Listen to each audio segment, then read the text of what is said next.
What is up, gamers? This is Proto, and welcome back to another episode of Like or Dislike, where we look at some of the latest games that come out. I give you a little synopsis about the story, the controls, the gameplay, just let you know my thoughts on it. While doing the pros and cons, help you decide if you want to pick up the game or not. And today we are looking at Mech Knights Nightmare. Now, to give you a full disclaimer on this game, I've actually been helping the developer beta test this game for a while, so I've really been able to see the game develop and grow over time. But I'm still going to get an honest review and everything, but I can't say seeing it develop over time, it's made amazing strides and it's turned out to be an amazing fun game. So with that being said, Mech Knights Nightmare. This is an interesting mecha game that gives you the vibe of playing with Armored Core, customizing mechs, and if you ever played the Earth Defense Force, fighting hordes and swarms of enemies all at one time. So story-wise, the world's almost about to happen, World War III. You've got resources being limited, people are getting upset, people are about to go to war.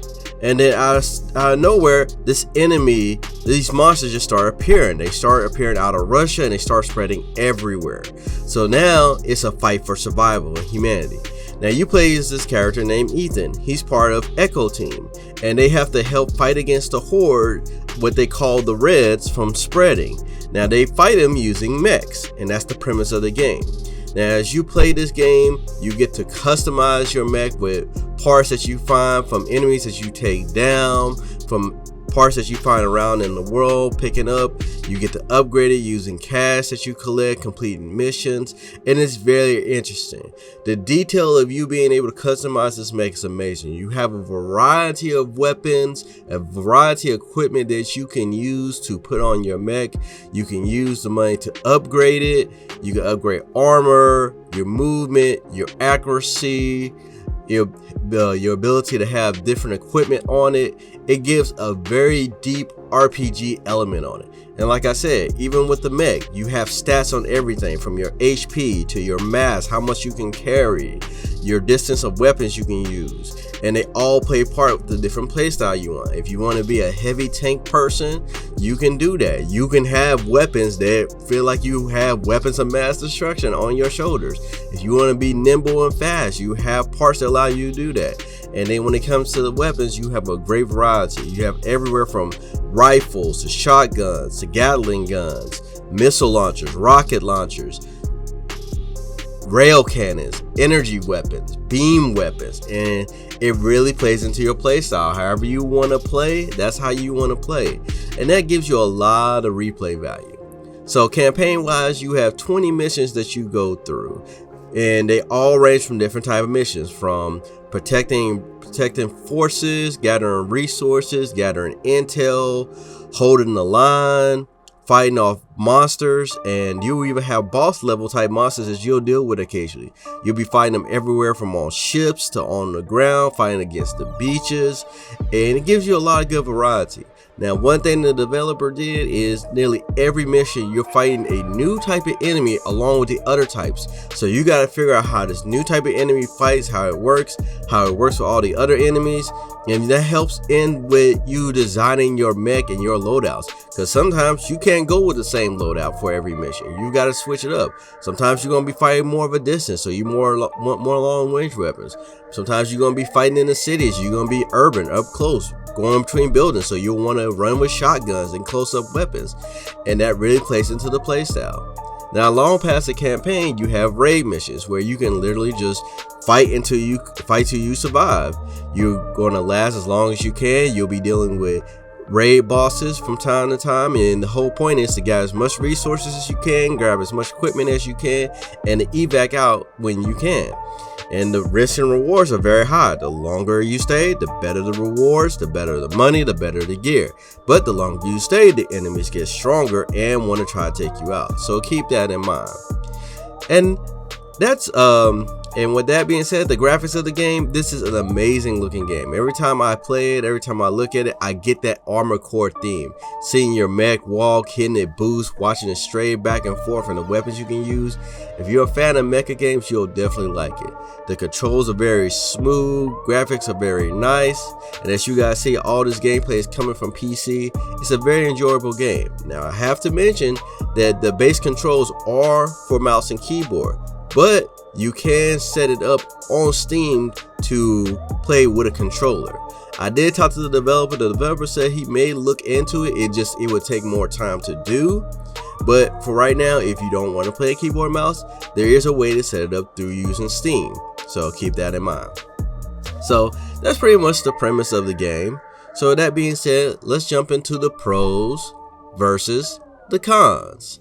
So starting off with the pros, the first thing we're going to look at is the customization with the mechs. Like I said, you have a great variety of how you want to customize these mechs. From the mech itself, you have all types of parts that work back and forth to help me be nimble, be strong, have a mix, and that gives you a lot of great creativity. The next thing we're going to look at is the gameplay. The gameplay of it is very good. It's very smooth, very fun. Like I said, you have different environments that you'll be fighting them in. You'll be fighting them in the city, you'll be fighting in open environments, you'll be fighting them under night, underground, and it changes it up a lot. It doesn't make it seem so complacent, and that's a great thing to me. And the last pro we're gonna look at is the variety of weapons. The variety of weapons that you have that you can mix and match in this game is amazing to me. You have so many different weapons that you can use, so many things that you can equip. It really depends on your playstyle, and I think that's real good. And it gives you a lot of replay value to go and try to collect all these weapons and do test runs to see which works best for you. So with the pros done, let's take a look at the cons. So the first con we're going to look at, this is a PC based game, so you have to keep that in mind. Unfortunately, it's only on PC, so it's going to be limited to a few people, but hopefully, and still talking to the developer about this, maybe one day we'll be able to get it onto console, but right now it's only a PC game. So the next con we're going to look at, the game can get a little bit repetitive. You are fighting hordes of monsters. You're just trying to take them down, destroy them, and there's some people that can get a little bit boring. Like I said, one good thing the developer did, he's like nearly every mission you're having a different type of enemy that you got to fight and you got to deal with, so it doesn't get too stagnant to a certain point. But at the end of it, that's what you're mostly doing. You're fighting and killing enemies all the time. And the last con we're going to look at, yeah, I know this might turn some people off, it's keyboard mouse only. But like I said, to caveat off that, you can set it up through Steam to use a controller and you can map controls on it. So I think that was a good thing to do, because like I said, the developer was thinking about doing it, but it would have took more time and more testing to do it. He didn't want to delay the game any more longer. So the fact that there is a Steam version, a Steam controls that you can set up, that saves a lot of time. And that's pretty much the pros and cons of the game. Overall, I really enjoyed the game. I love the premise of it. I love how it works. I love how the controls move. And coming from somebody that plays a lot of games with controller, playing with a mouse and keyboard was very nice. It felt very smooth. Once I got into it, learned the controls, it was very smooth, very fast, very reactive, and I love that. But that's just my thoughts on it. Let me know how you guys feel. If you got the game, let me know your thoughts on it. If you're thinking about getting the game, let me know in the comments below. And if you guys enjoyed the video, definitely hit that like button. Let me know you guys enjoyed the video. And if there's a game you want me to take a look at, let me know. If you haven't already subscribed, make sure you hit that subscribe button. I talk about different games that come out. I do reviews of reviews of new games come out every month and so much more. You can catch me streaming on Twitch. I stream every Monday, Wednesday, and Saturday, streaming a bunch of different games and just having fun with it.